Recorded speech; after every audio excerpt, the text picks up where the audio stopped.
Seja muito bem-vindo à Comissão Executiva. Hoje debatemos a reforma da Segurança Social a propósito do lançamento do livro Pensões, restaurar o contrato social para reconciliar as gerações, uma proposta da ex-secretária de Estado da Segurança Social, Margarida Correia de Aguiar, para garantir a sustentabilidade do sistema de pensões.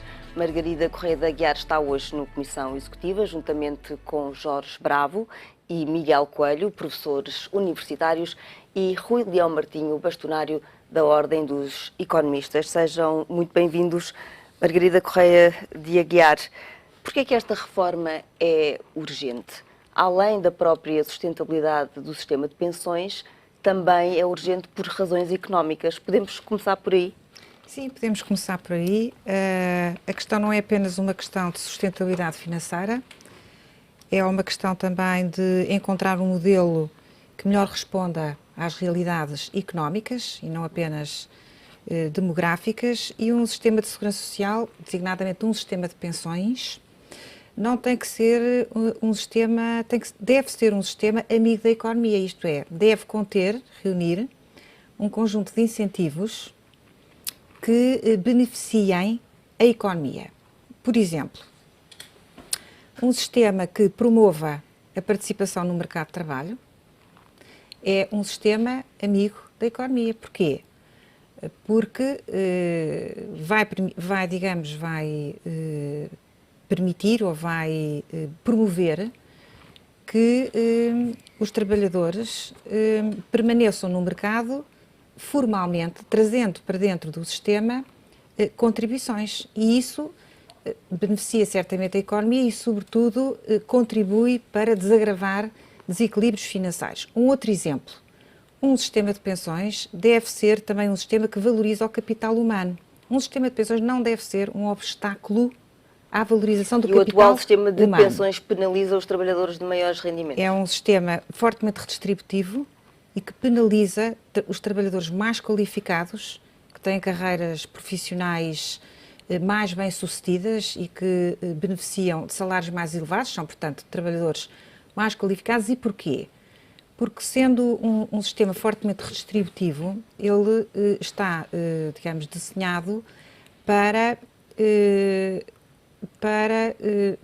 no fundo, o objetivo não é esse, mas, no fundo, tendo um sistema de taxas regressivas, a taxa de formação de pensão dos trabalhadores mais qualificados é menor do que a taxa de formação de pensão dos trabalhadores menos qualificados. Por outro lado, o facto do nosso sistema, no sistema de pensões, o benefício a receber estar fortemente dependente do número de anos de carreira contributiva, acaba por penalizar estes trabalhadores mais qualificados, na medida em que o que é importante nas carreiras dos trabalhadores qualificados é o capital que conseguem acumular, são as contribuições que conseguem acumular para formar a sua pensão e não tanto o número de anos de contribuição. Aliás, esta questão da valorização do capital humano, estas questões que eu estou aqui a levantar, estiveram na base, foi uma das questões que esteve na base da reforma feita na Suécia, porque os suecos chegaram efetivamente à conclusão, para além de outras razões, que o capital humano precisava de ser valorizado e que o seu sistema de pensões, muito parecido com o que nós ainda temos hoje, era um sistema que penalizava, no fundo, a fixação de capital no país, de capital humano no país, porque Portugal, nós, para sermos competitivos, temos que ter capacidade de valorizar o capital humano e de o fixar no país. Portanto, temos que ter um sistema de pensões que, no fundo, beneficie e propicie essa fixação de capital humano. Enfim, deixo-lhe aqui alguns exemplos dos impactos que um sistema de pensões pode ou não ter na economia. Jorge Bravo, concorda que, de facto, há aqui uma ligação entre o sistema de segurança social e a própria competitividade da economia? As duas coisas estão ligadas? Com certeza. Bom dia a todos. Antes de mais, cumprimentar aqui os meus colegas de mesa. É sempre um prazer debater convosco. Os sistemas de pensões são muito mais do que, enfim, meros arranjos administrativos pelos quais nós, enfim, de certa forma, realizamos um seguro social com o Estado. e eles trazem consigo um conjunto de incentivos que podem ser no sentido correto ou podem ser no sentido incorreto. Os sistemas de pensões que são fracamente contributivos, enfim, ou seja, onde não há uma ligação clara entre aquilo que são as contribuições efetuadas e aquilo que são os benefícios recebidos, seja os benefícios a título de prestações de desemprego, doença ou, a longo prazo, as prestações por velhice, são sistemas em que, obviamente, o trabalhador não sente claramente uma motivação objetiva para declarar todos os seus rendimentos e, ao mesmo tempo, valorizar o seu percurso pessoal e profissional no sentido de ter carreiras mais longas, mais produtivas, com salários melhores, porque não sente, no fundo, que há aqui uma recompensa por esse trajeto. Antes, pelo contrário, nos sistemas fracamente contributivos, o que acontece é que há uma tentação sempre muito clara à subdeclaração de rendimentos e, enfim, em muitos casos, até, no fundo, à expansão da economia. É o que acontece no nosso sistema atualmente? Nós temos um sistema em que se avançou alguma coisa na contributividade, por exemplo, quando se passou a considerar toda a carreira contributiva no cálculo da pensão de velhice, mas onde ainda há claramente matérias em que a iniquidade é clara. Eu dou um exemplo. Na taxa de formação da pensão. A taxa de formação da pensão hoje não é igual para todos os níveis salariais. Nós temos taxas de formação que vão entre os 2% por cada ano de contribuições até os 2,3%, com os 2% para os salários mais baixos e os 2,3% para salários mais elevados. E a questão que se coloca é, se todos os trabalhadores estão a descontar com base na massa salarial, nós estamos, de certa forma, a penalizar os cidadãos que mais contribuem para o sistema. Ou seja, no fundo, e pelo contrário, estamos a incentivar aqueles que menos contribuem para o sistema a arbitrar contra as regras, porque sabem que, contando menos, ainda assim têm uma taxa de formação anual superior. E, portanto, isto é um dos muitos exemplos em que a falta de equidade do sistema, no fundo, a não existência de uma clara relação de contributividade faz com que os incentivos à participação no mercado de trabalho, à valorização do percurso pessoal e profissional, no fundo aqui há o esforço de aprendizagem contínua ao longo da vida, que se reflete depois naturalmente, enfim, na produtividade, enfim, e a produtividade reflete-se nos salários, não é? E os salários são a base contributiva do sistema de pensões. É claro que não existindo um sistema que é muito claro e transparente na relação entre as contribuições e os benefícios, acaba por permitir que se jogue um pouco as regras do sistema, acaba por, no fundo, beneficiar sempre aqueles que têm um menor esforço contributivo, que têm menor tendência a participar no mercado de trabalho, e eu penso que é sempre uma característica a evitar nos sistemas de pensões. Miguel Coelho, esta reforma é urgente? Esta reforma, antes de mais, cumprimentar os colegas de painel, os parabéns à Margarida pelo excelente livro e a oportunidade do mesmo. E retomando um bocadinho a sua questão, é óbvio que esta reforma é absolutamente inevitável. E é inevitável, em primeiro lugar, porque o modelo em si não funciona, diria eu, nas economias. O modelo como o temos não funciona numa economia desenvolvida, mas é mais inevitável a sua mudança. Porquê? Porque nós, em Portugal, vivemos uma circunstância particularmente adversa a dois níveis. Em primeiro lugar, nós tivemos, nos últimos anos, uma evolução daquilo que é a população empregue completamente dramática. Eu dou-lhe aqui alguns números, mas podemos dizer que entre 2007 e 2014 nós perdemos cerca de 700 mil pessoas empregues. Dos quais... Ou seja, pessoas que não contribuem para Ou seja, o nós sistema tínhamos cerca de 5,2 milhões de pessoas empregues em 2007 e neste momento temos cerca de 4 milhões e meio de pessoas empregues. Por outro lado, o que é que aconteceu paralelamente? Esta sangria da população em emprego foi mais acentuada no escalão etário entre os 15 e 34 anos. Nós temos uma perda de cerca de 25% do emprego neste escalão etário entre 2007 e 2014. Então o que é que está a acontecer basicamente? Está a acontecer um envelhecimento profundo da população ativa. Portanto, em média, hoje quem trabalha, portanto, na população ativa portuguesa é mais velho e, por outro lado, a prazo temos um outro problema, que é o envelhecimento da população em geral. Nós, daqui a 30, 40 anos, teremos, em vez dos 18% de população com mais de 65 anos, teremos 30%. E, portanto, neste contexto dramático, quer dizer, a reforma do sistema é ainda mais urgente. Neste momento, o sistema da Segurança Social mais a Caixa Geral de Aposentações já está em déficit. Portanto, Bem, já há mais despesa do que de contribuições. Do lado da Caixa Geral de Aposentações, isso é absolutamente inequívoco. E era inequívoco já em 2006, quando se, de certa forma, fechou o sistema a novos contribuintes. Hoje em dia, cerca de 50% da despesa da Caixa Geral de Aposentações é financiada pelo Orçamento de Estado e não por contribuições de trabalhadores do regime. Bem, daqui a 10 anos, 15 anos, não haverá um único contribuinte na Caixa Geral de Aposentações. E, portanto, todo o sistema será financiado pelo Orçamento de Estado. Do lado da Segurança Social, esse desequilíbrio é por demais evidente e, aliás, é visível nas transferências anuais que o Orçamento de Estado tem que fazer para o chamado sistema previdencial. Portanto, temos dois sistemas em desequilíbrio já, o que significa que daqui a 10 anos, com a evolução que eu falava há pouco da população empregue e da população em geral, nós temos um sistema que será, de certa forma, inviável. Daqui a 10 anos? Eu diria, para mim, ele é inviável a partir do momento em que já está em desequilíbrio. Portanto, quando se considera um modelo inviável, temos que considerá-lo numa lógica intertemporal e não apenas num momento do tempo. Portanto, do ponto de vista intertemporal, ele já é inviável hoje.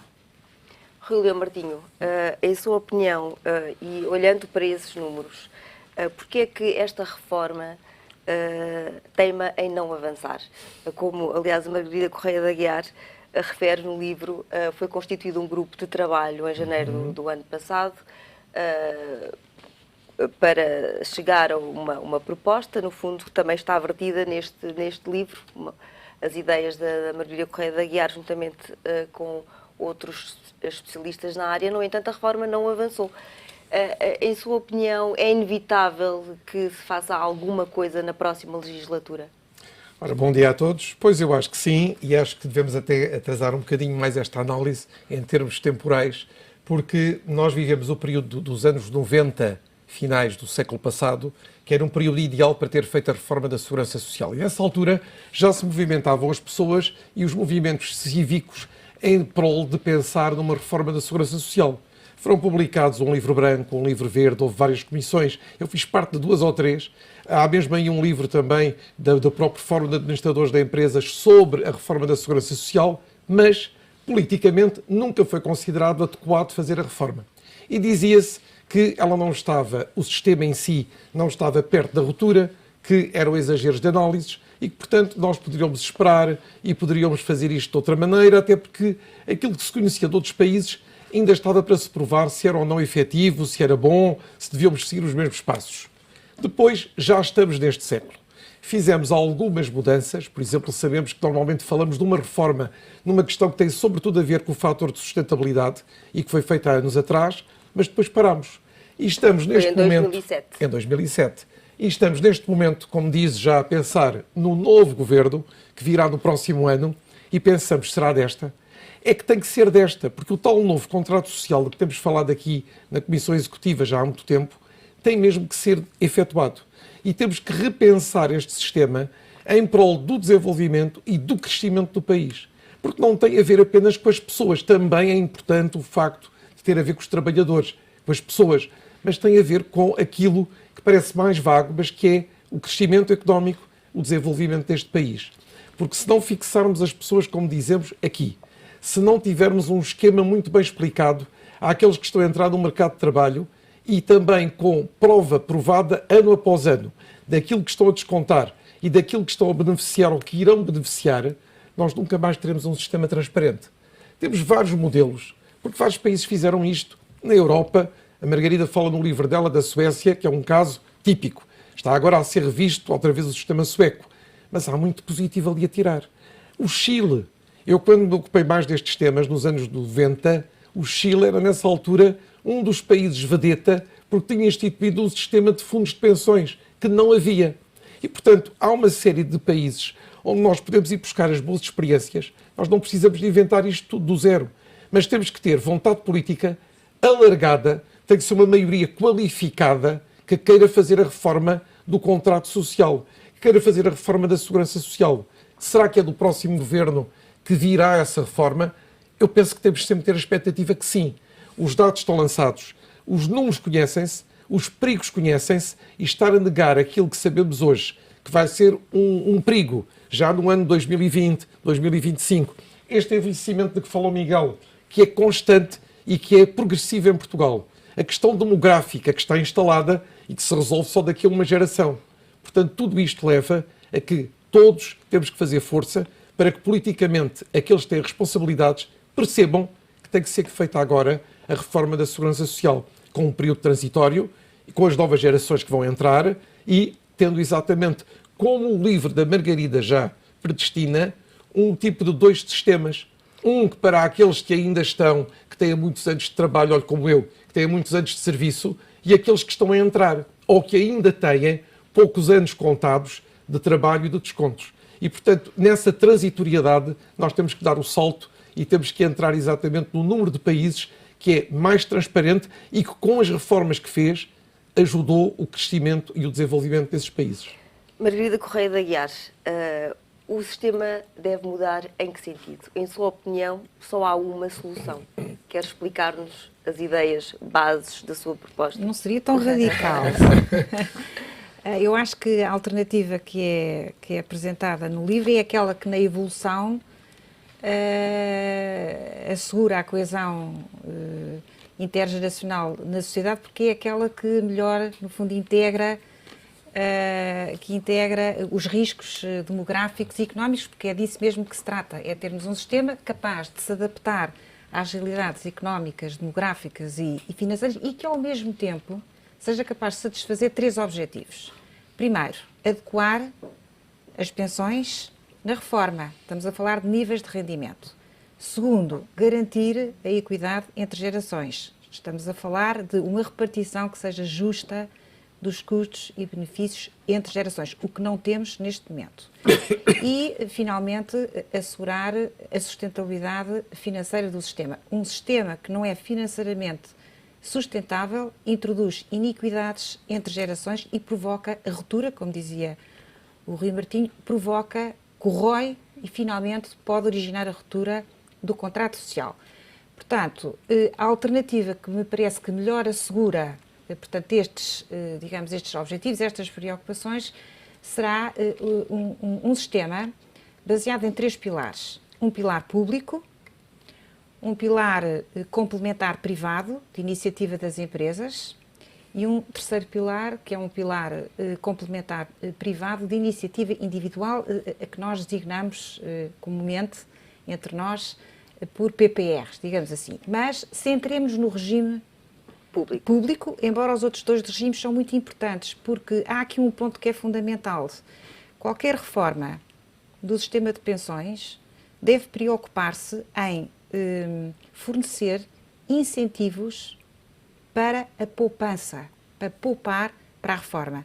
E esses incentivos para a poupança para a reforma tanto devem estar no regime público, como devem estar nos regimes complementares privados, criando, portanto, mecanismos e um quadro fiscal e regulatório que incentive as empresas a constituírem planos complementares de reforma e motive, digamos, os trabalhadores a também complementarem a pensão pública com a poupança individual. Mas centrando-nos no regime, no primeiro pilar, que é um pilar, digamos, portanto, submetido a uma gestão pública. É um pilar que tem que ser universal, que tem que ser obrigatório e que tem que ter uma componente solidária, de solidariedade muito forte, à semelhança do que nós temos hoje.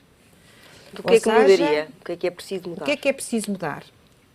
Não é preciso mudar, portanto, a questão da gestão pública, manter o obrigatório, o universal e uma solidariedade institucional obrigatória. O que é preciso mudar? O que é preciso mudar é a forma como o modelo gera a pensão. Isto é, teríamos que transitar de um sistema de planos de benefício definido, como temos hoje, que não somos capazes de cumprir, porque os planos de benefício definido estão sistematicamente a ser alterados, porque o Estado não consegue, no fundo, satisfazer os benefícios que promete. Isso está à vista de toda a gente, não vale a pena estarmos aqui a fornecer exemplos sobre isso. E, portanto, o que é importante é nós termos um sistema que incentive a transparência, que incentive as contribuições para o sistema e que motive trabalhadores e empresas a contribuírem, porque quanto mais contribuírem, maior é o capital que acumulam e, portanto, à data da reforma, melhor será a sua pensão. Portanto, sugere um sistema de capitalização virtual. Chamaria, no que é que consiste? Exatamente. Portanto, estamos aqui a falar de um regime de capitalização virtual em contas individuais. Isto é, cada trabalhador tem uma conta individual em seu nome. As contribuições do trabalhador e as contribuições das empresas, da sua entidade patronal, são registadas nessa conta individual em seu nome. As contribuições são valorizadas a uma taxa de juro virtual, que vai depender de parâmetros estruturais, como, por exemplo, o crescimento real do PIB ou o crescimento real das contribuições, ou seja, as contribuições que são registadas na conta individual são valorizadas anualmente de acordo com um determinado parâmetro. Porquê é que se diz que é virtual? Porque o capital, que é a soma das contribuições e da sua valorização, é virtual porque apenas se encontram registados nessa conta individual. E apenas porquê?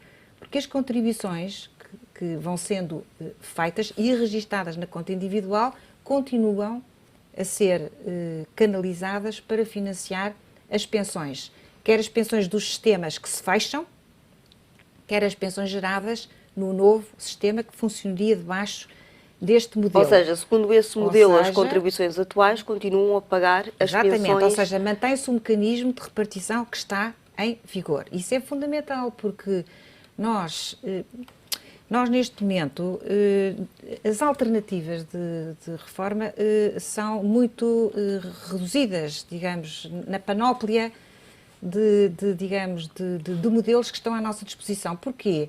Porque normalmente as reformas têm custos de transição muito elevados e, portanto, é preciso capital, é preciso dinheiro, é preciso recursos públicos para fazer as reformas. Portanto, nesse modelo, o Estado não perderia receita? Neste caso, não há perda de receita. Por outro lado, só finalizando o funcionamento desta conta individual de capitalização, à data da reforma, a conta do trabalhador registra, portanto, um acumulado de contribuições e de valorizações e, portanto, esse capital acumulado é, no fundo, convertido numa renda vitalícia, que é uma pensão. Concluindo, o que é que nós temos aqui? Temos aqui um mecanismo que vai incentivar os trabalhadores a permanecerem no mercado de trabalho e até prolongando a sua vida ativa, a contribuírem mais, certo?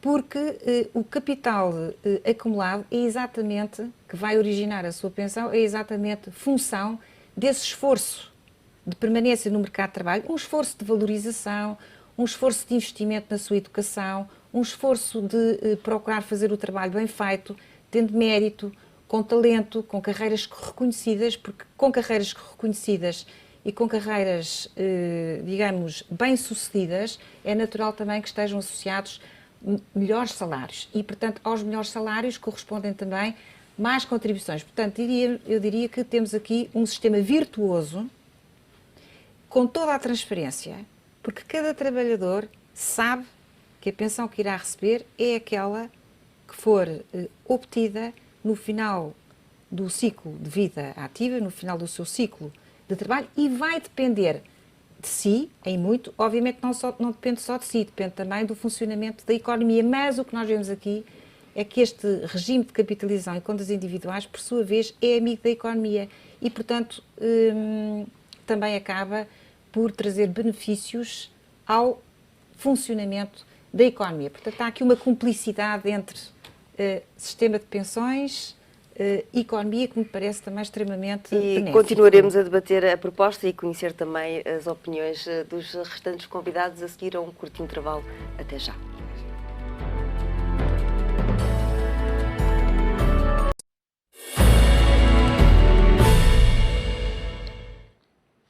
Bem-vindo de volta à Comissão Executiva. Hoje debatemos a reforma da Segurança Social. Jorge Bravo, este sistema de capitalização virtual de que falávamos antes do intervalo é também, em sua opinião, a melhor solução de reforma do sistema? Na minha opinião, sim, é uma das componentes de uma reforma do sistema. Portanto, eu tenho vindo a defender uma reforma estrutural do sistema que promove uma diversificação das fontes de financiamento. E essa diversificação passa, enfim, pela efetiva criação dos pilares da segurança social, com pilares públicos, com pilares privados, com pilares individuais, com pilares coletivos, seja a empresa, seja no âmbito do sistema público. E dentro do sistema público, a componente de repartição seja estruturada em torno das contas individuais, em vez de um sistema de benefício definido, que é aquilo que temos hoje. Parece-me que, obviamente, que é uma das grandes transições que se tem que fazer para promover uma efetiva reforma estrutural do sistema. Enfim, do ponto de vista das fontes de financiamento do sistema, a criação das contas individuais não resolve por si só o problema de financiamento do sistema. O problema de financiamento do sistema depende da economia, depende da demografia, depende da produtividade, depende dos salários. E esses fatores não devem ser esquecidos numa reforma estrutural, eles têm que ser atacados, só que alguns deles só produzirão efeitos a prazo. Qualquer alteração do ponto de vista dos incentivos à natalidade, do retorno das gerações de portugueses que emigraram para o estrangeiro, só produzirá efeitos a prazo e, portanto, no curto prazo, há aqui, no fundo, questões de tesouraria que têm que ser atacadas e têm que ser alteradas. Quando fala em diversificar as fontes de financiamento, está a pensar em quê exatamente? Eu, pessoalmente, defendo que, para além desse sistema público, estruturado em torno das contas individuais com capitalização virtual, porque tem, a meu ver, um conjunto de méritos muito grandes, já foram aqui enfatizados pela doutora Margarida, com o reforço do princípio da contributividade, o aumento inequívoco da transparência, no fundo, a relação clara entre aquilo que se contribui e aquilo que se vai receber, o facto do sistema de contas individuais virtuais dispensar, por exemplo, a existência de uma idade de reforma, ou seja, permitir que haja uma flexibilidade na idade de reforma, que é aquilo que não acontece hoje. Hoje temos como que uma corrida à reforma assim que for possível, no sentido de reclamar direitos, não vão os direitos ser alterados. Ou seja, num sistema dessa natureza, o trabalhador podia reformar-se quando quisesse? Em regra, o sistema dispensa a existência de uma idade mínima de reforma. Normalmente o que acontece é que, para desincentivar reformas prematuras, porque reformas prematuras fazem com que o capital acumulado seja ainda insuficiente para depois financiar um período longo de velhice, fazem com que haja normalmente uma idade mínima a partir da qual se pode solicitar a idade de reforma. Por exemplo, na Suécia há uma idade mínima a partir da qual se pode solicitar, que são os 62 anos, mas a partir daí há completa flexibilidade por parte do trabalhador em decidir qual é o momento adequado para o fazer. E ele pode até acumular a reforma com o trabalho a tempo parcial, ou seja, no fundo está a receber já uma parte da sua pensão e continua a acumular para a sua conta virtual, para no sentido de obter uma pensão mais elevada lá à frente. O que eu defendi em relação à criação de uma efetiva diversificação das fontes de financiamento tem a ver com a criação, na minha opinião, de um pilar de capitalização real, obrigatório no sistema público de pensões. Pode ser claramente minoritário, nós costumamos dar como exemplo o caso sueco, em que há uma componente de 2,5% da massa salarial que é canalizada para esse sistema privado, individual, com acumulação real de riqueza, o património gerido por entidades especializadas, privadas ou públicas, são entidades que estejam habilitadas a gerir aquele património. Podem ser fundos de pensões, podem ser companhias de seguros, podem ser entidades mutualistas, pode ser o próprio Estado, através, por exemplo, do Instituto de Gestão de Fundos de Capitalização.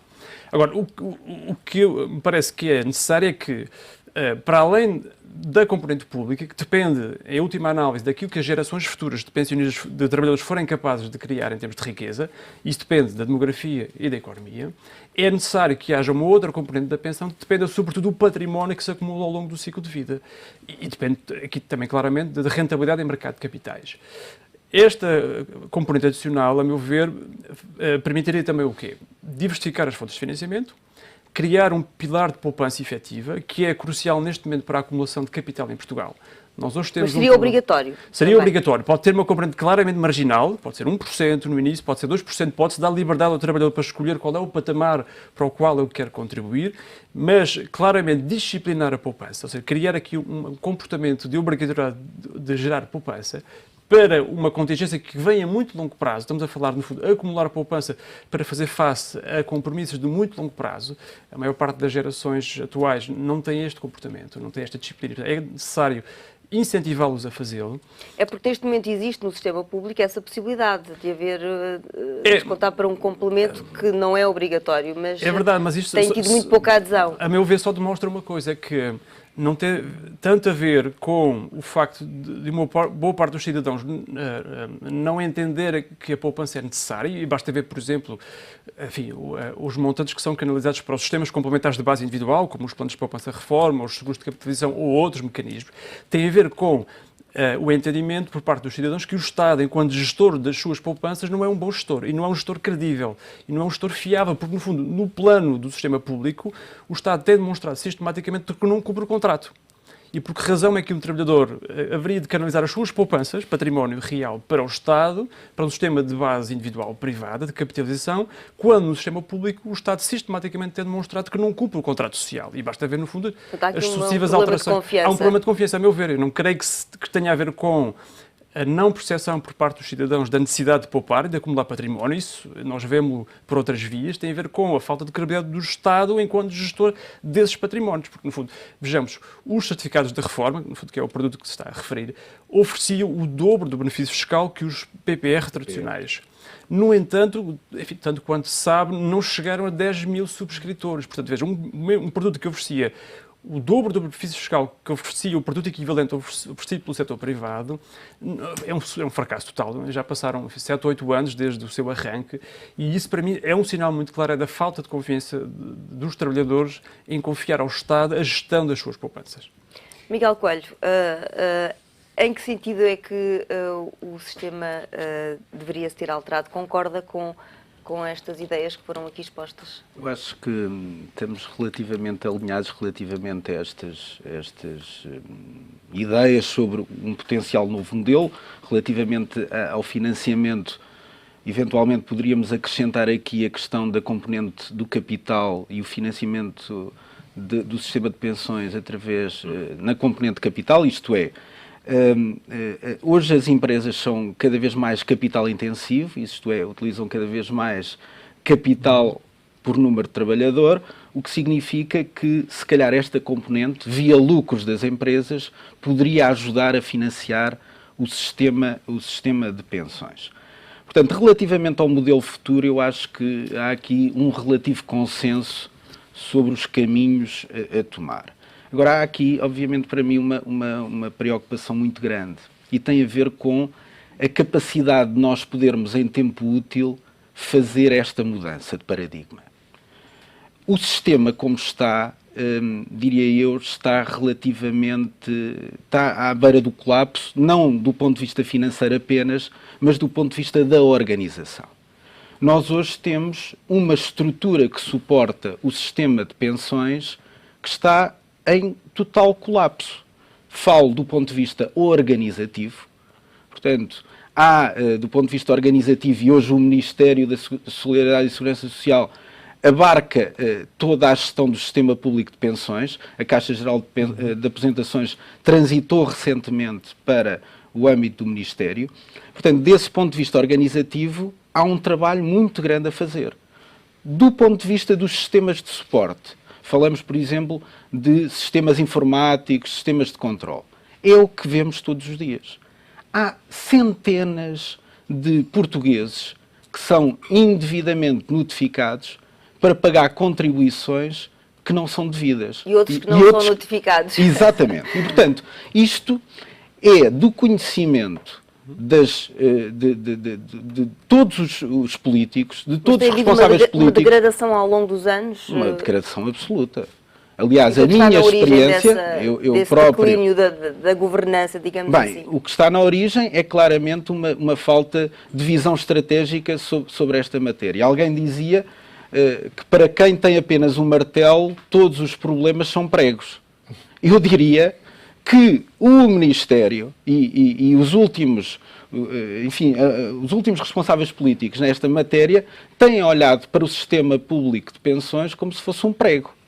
E, portanto, nós temos que trabalhar isto de uma outra maneira. Há problemas do ponto de vista da organização. Aliás... O que é que seria mais urgente resolver? Não, primeiro, tem a ver com o modelo de governança. Aliás, a Margarida fala muito bem sobre isso, mas que ultrapassa a questão das pensões. Não é só um problema no âmbito das pensões. Depois, do ponto de vista informático, tem que haver um investimento profundo para alterar toda a plataforma informática do sistema de segurança social. Do ponto de vista dos recursos humanos, aquilo que foi feito ao longo destes últimos anos nesta matéria, eu posso dizer que é um total desastre. Não vou falar aqui do processo de requalificação ou dos processos até de alguma perseguição que foram sendo desenvolvidos nos últimos anos na segurança social relativamente ao capital humano. Mas falo, por exemplo, não é, da incapacidade em conseguir captar os melhores recursos humanos para gerirem todo o sistema. Por outro lado, há aqui uma questão também de educação, não é? Portanto, diria eu que é generalizada a ideia de que não vale a pena contribuir para o sistema, precisamente por isso, porque quando chegar o dia da reforma, as regras serão alteradas ou não haverá dinheiro para pagar as pensões. E, portanto, se nós não criarmos aqui um clima do ponto de vista da percepção pública de que este sistema vale a pena, eu diria o sistema que se propõe aqui vale a pena, e que há condições e há gente capaz de o gerir de forma independente e não à luz dos ciclos políticos e das contingências políticas, eu acho que não há reforma de modelo no papel que consiga, diria eu, materializar-se de forma eficaz na vida das pessoas. Rui Martinho, esta questão de pôr os portugueses a poupar mais e a pensar mais na reforma é, de facto, aqui um aspecto muito importante. É um aspecto importante em cima e fundamental. Eu acho que, em termos, se quiser, de exemplo vindo de cima, a questão do incentivo à poupança tem vindo a ser perdida já há bastantes anos. E, portanto, a maneira como se tributa a poupança, a maneira como, por vezes, se penalizam determinado tipo de produtos que foram pensados e lançados por entidades financeiras para captar poupança, foi de tal maneira desastrosa que as pessoas hoje em dia, mercê das dificuldades que têm, dos salários baixos, da austeridade de que temos vindo a falar nos últimos anos, etc., não poupam em geral. Ou então, mesmo que estatisticamente nós vejamos que a poupança e a poupança bruta têm vindo a ter algum aumento, mesmo assim, no primeiro momento em que há uma abertura de mercado e em que há a possibilidade da conjuntura ser mais favorável, a poupança transforma-se em consumo, em procura interna. Portanto, eu penso que seria muito bom modificar a atitude. Aliás, o Miguel falou aqui também na questão da atitude perante a segurança social, perante o facto de nós fazermos os nossos descontos, fazermos as nossas contribuições, é uma questão de atitude. E esta da poupança também, porque se vir, e isto é uma questão também histórica, os povos que hoje têm sistemas de contratos sociais, se quiser, sistemas de segurança social que funcionam, também vieram de situações com poupanças possíveis muito pequenas e foram poupando. Os chineses poupam, os japoneses pouparam durante gerações e, portanto, é possível fazer poupanças. Podem não ser aquelas que nós pensamos que são poupanças, digamos, grandes, importantes, milionárias, não. Mas uma vida de poupança que se comece, como na Europa Central, assim que se começa a trabalhar, e que durante 30 e muitos anos a 40 há um contrato que está a estabelecer-se com todos estes pilares, e quando chega à idade da pessoa ir para a reforma, que, por exemplo, o Jorge há bocadinho dizia que em certos países é de 62 anos. Eu, por exemplo, trabalhei muitos anos com a Alemanha e com alemães. Os alemães iam para a reforma antes dos 60 anos, com uma carreira contributiva longa, 30 e muitos anos, em geral, às vezes 40, porque devido ao sistema dual de educação eles entram no mercado de trabalho com 17 anos e começam a descontar, mas todos eles tinham preparado a sua poupança com um ou dois pilares. Um, que era este terceiro de que estamos a falar, e naqueles que tinham maior volume de rendimentos, um quarto pilar ainda. Portanto, é possível fazer isto, mas isto envolve geração... O quarto pilar é esse? Esse quarto pilar é um complemento a este complemento do terceiro pilar. E, portanto, tem tanta capacidade de poupar já, numa fase até adiantada da vida. E repare que os países da Europa Central não têm os filhos em casa depois dos 18 anos. E, portanto, fica, muitas vezes, apenas um casal trabalhador, que, nos últimos anos, como acontece em geral nas sociedades, tem o maior volume de remunerações e conseguem, para além daquilo que estabeleceram como terceiro pilar, ou como quis há bocadinho aqui referir-se, como PPRs, ainda têm a possibilidade de fazer um outro complemento.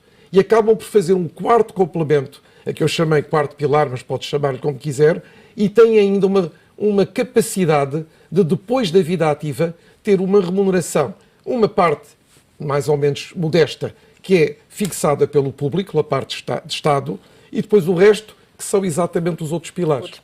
O que eu lhe ia só dizer é que eu acho que, efetivamente, nós precisamos de mudar de atitude, mas, tal como todos os exemplos, tem que vir do alto, tem que vir de cima, e tem que ser explicado às pessoas, pela tal maioria qualificada que eu lhe volto a referir, que é preciso para pôr isto a funcionar em termos políticos, que é necessário criar um novo contrato social, que é necessário incentivar a poupança e que é necessário olhar para a questão do pós-vida ativa, ou para a reforma, como uma fase positiva da vida das pessoas que complementa o trabalho que desenvolveram ao longo de 40 anos. Margarida Correia de Aguiar, e também é preciso resolver o problema da herança. Falámos aqui de um novo sistema, mas que seria aplicável apenas aos trabalhadores que entrassem no mercado de trabalho. Como é que se resolve a questão da herança? Tem também aqui no seu livro um capítulo sobre esta matéria. Sim, a herança, no fundo, resulta aí de uma, digamos, de uma avaliação da situação. Eu acho que nós, quando queremos resolver problemas complexos, não devemos... Normalmente os problemas complexos não se resolvem com soluções complexas.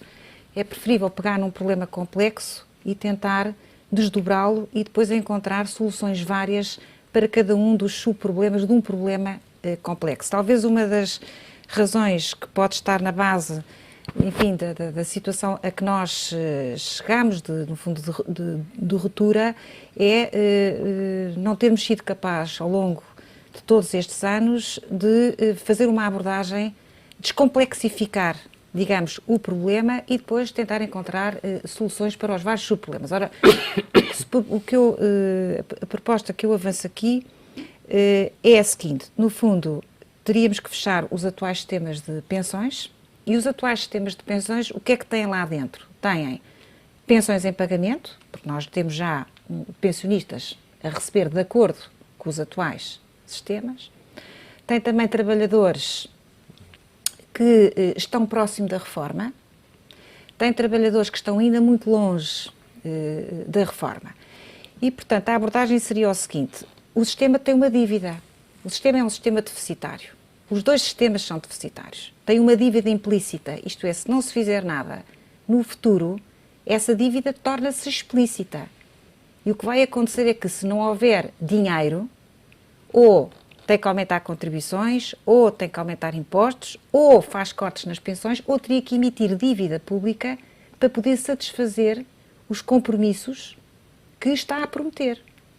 Mas se hoje, ao fazermos a avaliação das responsabilidades com pensões que temos no futuro, constatamos que existe uma dívida implícita, isto é, que nós não temos capacidade no futuro de financiar as responsabilidades com pensões que estão, digamos, que resultam do plano de benefícios definido que prometemos no contrato social. Portanto, defende a autonomização dessa dívida. Ora, exatamente. Portanto, essa dívida pode ser...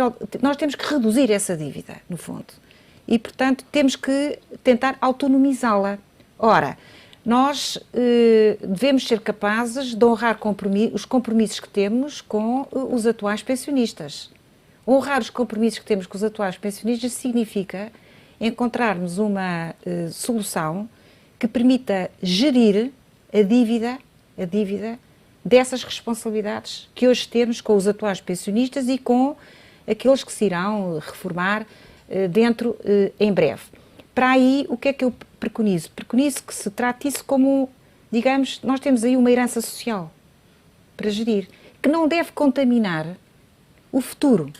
Isto é, nós devemos autonomizar essa herança, procurar encontrar soluções de financiamento para essa herança, mas não contaminar o futuro. Ou seja, o futuro estaria aberto a um novo sistema de pensões, de acordo com um conjunto de regras e modelos que já aqui discutimos, vida nova, para a frente, para os novos entrantes, para as pessoas mais novas, como a Carla, por exemplo, que é uma pessoa muito nova, que está ainda muito longe da reforma e que seria transferida para o novo sistema. Nos sistemas fechados ficam, portanto, os pensionistas que neste momento existem e aqueles que estão muito próximos da reforma. Mas as responsabilidades desses sistemas que se fecham têm que ser financiadas. E não só por contribuições. E não apenas Jorge por contribuições. Bravo, o que é que acha desta solução?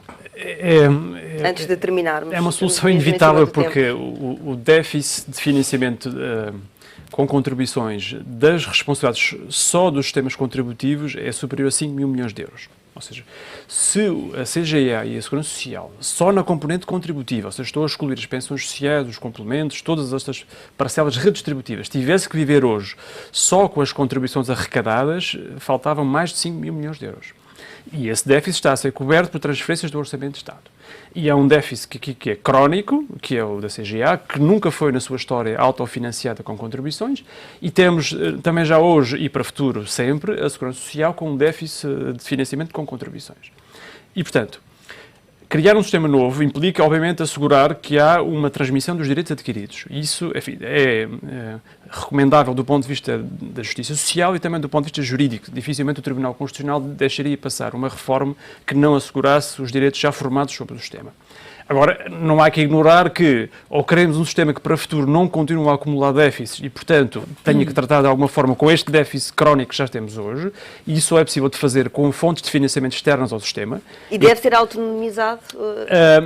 Pode ficar, não precisa de ser necessariamente autonomizado, tem que ficar garantida à partida que este déficit crónico tem uma fonte de financiamento externa que não são as contribuições, porque elas não vão chegar, ou seja, com o novo sistema as contribuições não vão chegar à mesma para resolver este problema de autofinanciamento. E o que deve ficar salvaguardado é que qual é a responsabilidade do Estado, nomeadamente, em assegurar, durante o tempo que for necessário, o pagamento das responsabilidades que a seu tempo assumiu para com os atuais pensionistas. Porque não se pode, no fundo, agora, de um momento para o outro, quebrar este contrato social, enfim, com prejuízos gravíssimos. E essas outras fontes de financiamento poderiam ser, mesmo para terminar, que estamos em cima do tempo? São impostos, não havendo impostos, são dívida pública. É natural que o Estado possa, depois tendo, alocar à Segurança Social fontes de financiamentos específicas. Por exemplo, neste tempo, há uma parte do IVA que é canalizada para financiar a Segurança Social. Não é? Há receitas dos jogos sociais que, em parte, são canalizadas para a Segurança Social, embora para a componente... Através de taxas e novas contribuições, essencialmente. Enfim, o grosso teria que vir, obviamente, de impostos. Não há outra forma. Nós não temos, enfim, infelizmente, o petróleo, como tem os noruegueses, para financiar estes déficits. E, portanto, teria que vir forçosamente dos impostos, não é? Pode, eventualmente, ir-se ali no caminho que indicou o Miguel há pouco, que é tributar enfim, alargar a base contributiva a outras fontes de rendimento que não apenas os rendimentos de trabalho ou, no fundo, todos os rendimentos em geral, como no caso dos impostos, e encontrar uma fiscalidade específica para a proteção social, indexada, enfim, indicadores que tenham a ver com o valor acrescentado bruto ou com o capital intensivo, mas isso é uma discussão tem que ser muito ponderada para não gerar destruções no mercado de trabalho e inviabilizar os estímulos positivos que um sistema de pensões tem que gerar na economia. Que no fundo Margarida, é muito importante que esta discussão seja feita, porque eu penso que nós não podemos continuar para o futuro com um conflito permanente de escolhas políticas para resolver déficits crónicos de ora corta, ora aumenta os impostos, ora aumenta o imposto sobre o rendimento, ora aumenta o imposto sobre o consumo. Quer dizer, é muito importante assumir a gestão de longo prazo desta dívida e estabelecer-lhe um quadro próprio com uma discussão que é preciso fazer para evitar exatamente efeitos perversos nas escolhas, mas as escolhas têm que ser feitas e têm que ser assumidas. Feito. Agradeço a vossa presença nesta Comissão Executiva que termina aqui. Regressa amanhã.